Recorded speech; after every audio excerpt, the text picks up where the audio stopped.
itu meningkatkan mutu tanpa banyak pesaing bisa mengurangi pendapatan. Karena dengan adanya pesaing akan meningkatkan pelayanannya. Kira-kira ada pesaing menguntungkan apa merugikan?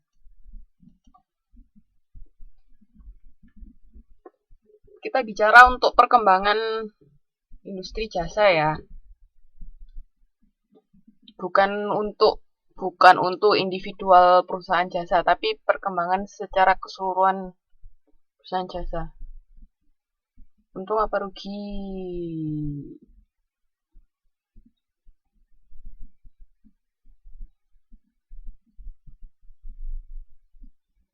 Kalau untung kenapa? Kalau rugi kenapa? Yo.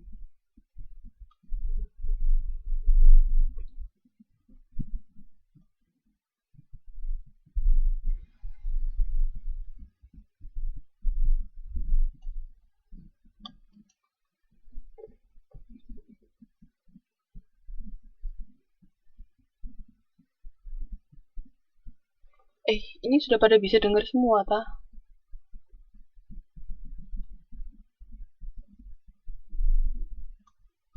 Nah, sekarang saya cek ya. Kayaknya sudah bisa deh. Tinggal Mbak Dewi Ernawati, Mama Nani Iklan.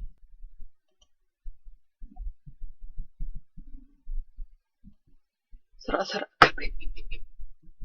Putus-putus sama ya, Kak?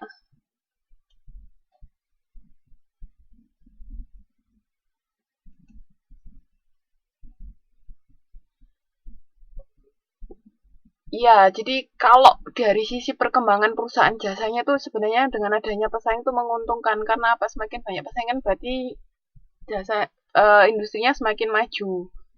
Makanya itu dengan adanya pesaing kita juga bisa semakin berkompetisi kan.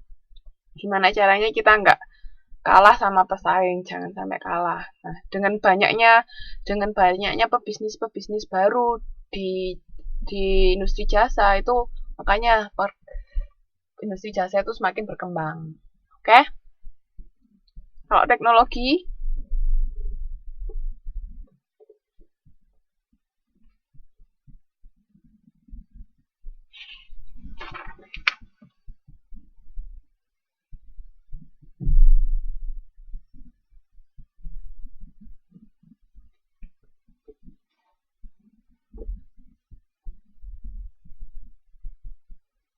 kenapa kok berpengaruh? Mempercepat pengambilan keputusan. Enggak juga. Pengambilan keputusan itu enggak, kan harus dirapatkan dulu biasanya. Tergantung pengambilan keputusan seperti apa sebenarnya. Enggak selalu berhubungan dengan teknologi. Dapat meningkatkan kualitas pelayanan bisa.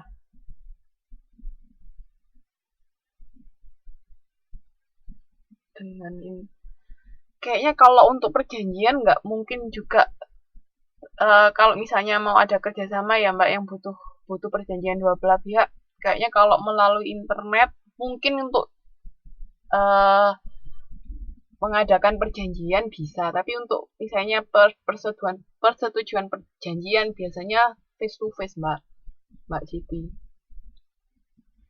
Teknologi ini berhubungan sama itu tadi bisa meningkatkan pelayanan karena apa? Misalnya kayak di restoran, kasirnya kalau pakai manual kan kelamaan. Misalnya sudah ada yang kasir yang berbasis komputer itu bisa lebih cepat. Jadi saya pesan apa udah tahu nanti misalnya dari kasir ini yang dipesan apa bisa langsung tahu di bagian kokinya. Nah, itu kan lebih cepat daripada manual misalnya lihat kertas orang harus dikirim habis dari yang pesan dicatat terus dikirim ke bagian kokinya itu kan lebih lama. Jadi kan dengan adanya teknologi lebih cepat. Kayak di rumah sakit juga. Misalnya kan banyak yang antri. Dan ada beberapa bagian kalau di rumah sakit itu juga termasuk jasa ya. Rumah sakit kan bisa kita daftar dulu. Nah, ketika kita daftar itu kan otomatis nama kita kan mesti terdaftar. Nah, kalau masih manual, nah itu kan orang nyarinya kelamaan. Tapi kalau sudah berbasis teknologi kan lebih cepat.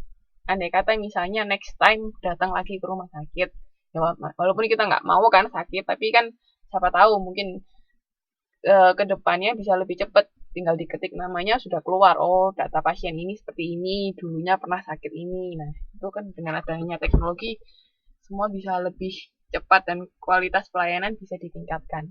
Paham ya? Terus kalau globalisasi dan internasionalisasi, apa yuk?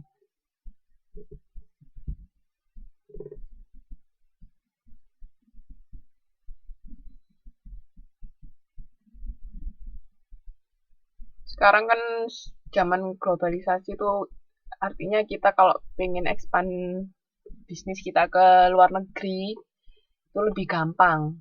Nah, semakin gampang itu makanya industri jasa juga berkembang dengan cepat. Ya kan? Kayak misalnya McDonald. McDonald itu sekarang sudah ada di hampir semua negara. Terus kayak juga maskapai penerbangan itu kan sudah bisa kemana-mana, bisa buka cabangnya di sini, misalnya kantornya. Nah, itu keuntungannya globalisasi.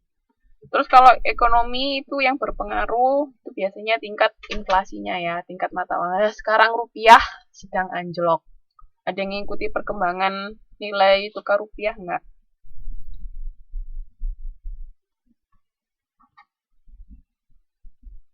Hmm. Kira-kira kira-kira industri apa yang paling terpengaruhi nilai kurs rupiah yang anjlok?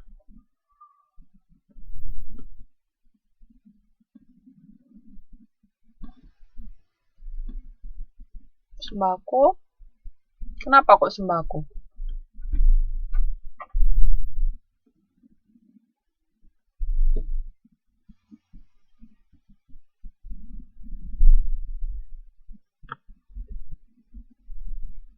Karena beras mahal.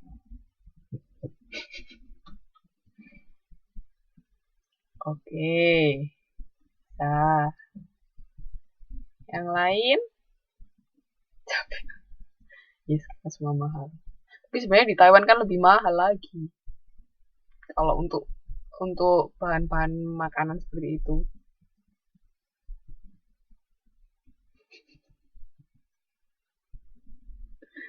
Di sini kalau dibandingin harga di Indo masih jauh lebih mahal.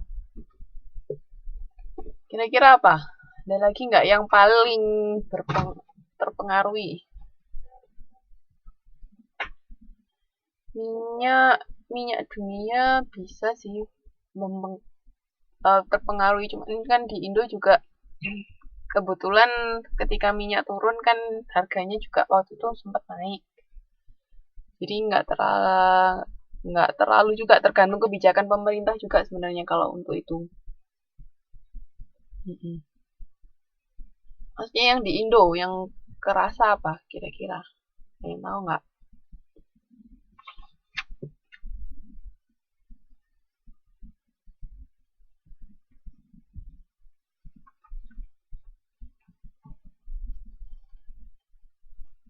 Nggak tahu, nggak tahu, nggak tahu. Yang dari tadi diem aja kemana ya? Kargo, kargo bisa. Penerbangan, industri penerbangan tuh yang kena banget sama biasanya yang apa? Travel agent. Itu kan karena mereka kan belinya kan biasanya pakai nilai tukarnya di Indo. Di Indo kan pasti pakai kurs, misalnya pesawat penerbangannya di misalnya pakai KT. KT kan punyanya Hong Kong. Nah, ketika beli di Indo kan otomatis dikurskan ke rupiah kan juga bakalan lebih tinggi. Sama kayak juga travel agent, kalau dia melayani perjalanan ke luar negeri kan otomatis biaya-biayanya juga jatuhnya lebih tinggi. Itu yang paling kerasa dengan adanya nilai kurs yang merosot. Oke, oke.